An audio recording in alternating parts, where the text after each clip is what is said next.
Hello friends, welcome to my YouTube channel. Here I will show you how to create partitions on Mac devices. Use the same method to create partitions in any macOS. First, press the command spacebar to open the Spotlight search and type disk utility. Click on it.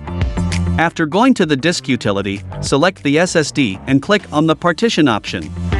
So you can now add any other partition that you want. Now click on the plus icon, and the new pop-up window will open and ask to add a partition or volume. Choose to add partition option. You can use the pointer to adjust the partition size. Now I will enter the partition size and set the partition name.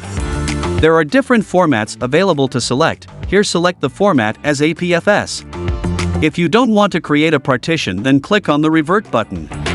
Next, click on the Apply button, so the partition will now be created.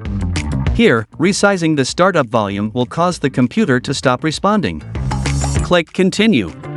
It may take a moment to apply changes to your disk utility and show the operation successful message on your screen.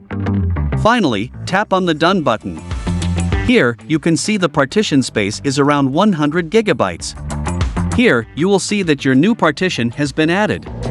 If you can't create a new partition due to space issues or want to merge with another partition, then you have to delete the old partition to use the whole space.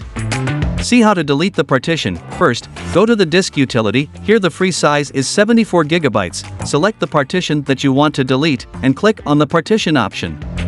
Now select the minus icon and click the Apply button and choose partition from the pop-up window, and the partition data will be removed permanently.